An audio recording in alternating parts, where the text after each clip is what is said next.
अस्सलाम वालेकुम dear students, this is Ghulam Rasool. हम आज की वीडियो में बात करेंगे क्या बीएससी, जिसे हम एडीएसपी कहते हैं, एसोसिएट डिग्री इन साइंसेज, इसके बाद एलएचवी लेडी हेल्थ विजिटर में एडमिशन ले सकते हैं।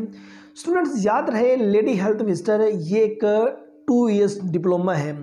इसमें एडमिशन के लिए जो स्टूडेंट अप्लाई करते हैं मैट्रिक साइंस वाले अप्लाई करते हैं। आपने चाहे एडीएस किया है, आपने चाहे बीएससी की है, आपने चाहे एडीए किया है, तो आपने अगर एलएचवी में एडमिशन लेना है तो आपकी अगर मैट्रिक साइंस है तो आप एलएचवी में एडमिशन के लिए एलिजिबल हैं। बाज़ इदारे ऐसे हैं उन्होंने एलएचवी के एडमिशन के लिए एफएससी प्री मेडिकल जोन सा है ये डिसिप्लिन उन्होंने लाजमी करार दे दिया है, लेकिन मैक्सिमम जो मतलब के इदारे हैं वो एलएचवी के लिए मैट्रिक साइंस जोन से है वो एलिजिबिलिटी क्राइटेरिया जोन से वो मांग रहे हैं। अगर आपने मैट्रिक साइंस किया है मीन्स आपने फिजिक्स, बायोलॉजी, केमिस्ट्री ये 3 सब्जेक्ट्स आपने मैट्रिक में पढ़े हैं या आपने एफएससी प्री मेडिकल की हुई है तो देन आप एलएचवी में एडमिशन के लिए एलिजिबल हैं। और एलएचवी डियर स्टूडेंट जौन सा है ये 2 इयर्स डिप्लोमा है।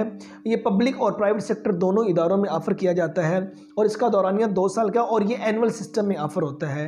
एलएचवी जौन सा है इसका गवर्नमेंट सेक्टर में जो मेरिट है वो तकरीबन 70 to 80% प्लस पे रहता है। ठीक है, रीज़न ये गवर्नमेंट इदारे जहां एलएचवी में एडमिशन देते हैं एक तो फ़ी बड़ी माइनर होती है और बाज़ इदारों की तरफ से स्टाइपेंड भी मिलता है, वजीफ़ा मिलता है।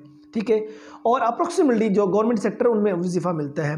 और उसके बाद अगर प्राइवेट सेक्टर में मूव करते हैं आपको ये 2 ईयर जो डिप्लोमा है वो ड्यूरेशन आपको 2 से 3 लाख रुपए में वो आपको ये डिप्लोमा देंगे, इतनी आपसे वो फ़ी चार्ज करेंगे। और प्राइवेट सेक्टर में एडमिशन लेने के लिए 45% से लेकर 50% तक आपके नंबर एफएससी प्री मेडिकल या मैट्रिक साइंस में होने ज़रूरी हैं। और उसके बाद अगर आप एलएचवी कर लेते हैं और उसके बाद डिफरेंट जो जॉब्स हैं वो पब्लिक और प्राइवेट सेक्टर के हॉस्पिटल्स में जॉब्स ऑफर होती हैं, डिफरेंट क्लिनिक्स जौन सी हैं वो जॉब्स ऑफर करते हैं, मैटरनिटी होम जौन से बाज़ ख़वातीन जौन सी है वो चला रही हैं। और एलएचवी कर लेने के बाद बाज़ ख़वातीन फॉरेन कंट्रीज़ के अंदर मूव कर जाते हैं, वहाँ भी डिफरेंट हॉस्पिटल जौन से उनके अंदर जॉब्स ऑफर होती हैं। सैलरी पैकेज गवर्नमेंट सेक्टर में आपके बेसिक पे स्केल को मद्देनजर रखते हुए होगा, प्राइवेट सेक्टर में आपकी हार्ड वर्किंग है, आपका एक्सपीरियंस है, आपका नॉलेज है, उसको मद्देनजर रखते हुए 30-40,000 से लेके जैसे जैसे एक्सपीरियंस आपका इंक्रीज़ होता जाएगा वैसे वैसे आपका सैलरी पैकेज बढ़ता जाएगा। पब्लिक और प्राइवेट सेक्टर के दोनों इदारे जौन से हैं वो एलएचवी का जो एडमिशन है वो ऑफर करते हैं। सो ये हमारी आज की वीडियो थी जिसमें ये क्यूरी थी कि बीएससी के बाद या एडीएस के बाद हम एलएचवी कर सकते हैं, तो उसके लिए डीएस मैट्रिक साइंस और एफएससी प्री मेडिकल ये रिक्वायर किया जाता है। इसके बाद आप एलएचवी में एडमिशन के लिए एलिजिबल हैं। उम्मीद करता हूं कि आज की वीडियो आप स्टूडेंट को अच्छी लगी होगी। नेक्स्ट वीडियो में मिलते हैं। अपना बहुत सारा ख्याल रखिएगा। फी अमानिल्लाह।